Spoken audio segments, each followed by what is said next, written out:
सीता पाबनी पूजू आजू जनक जी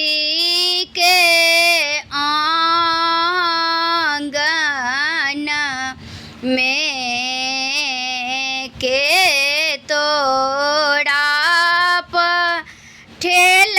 कौगे सुंदरी डाली पन पथी या के तोड़ा पठेल कौशब रंग विध जनक जी के आंगन में सीता पाबनी पूजो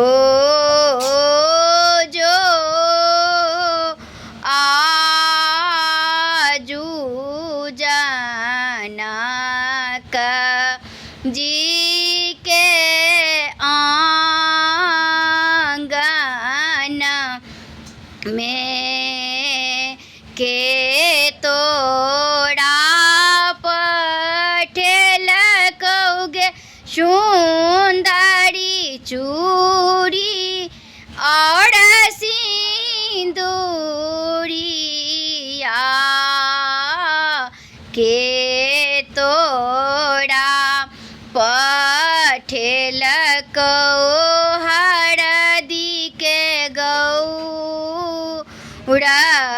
जनक जी के आंगन में सासु पठेल कौगे सुंदरी डाली पन पथी या सासु पठेल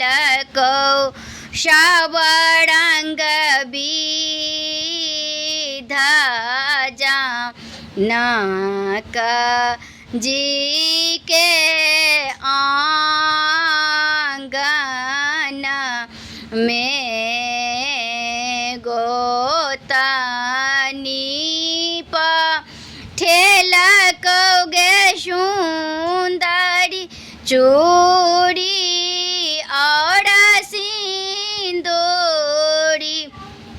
या गोतनी पठेल को हरदी के गौरा जनक जी के आंगन में सीता पाबनी पूजू आजू जनक जी के आंगन में ससुर पठेल कौगे सुहबे सब रंग भरी या ससुर पठेल को दक्षिणा कची जनक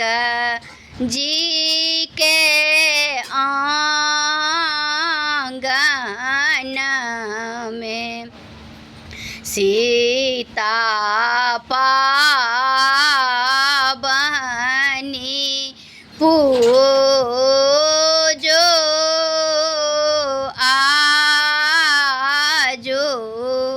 जनक जी के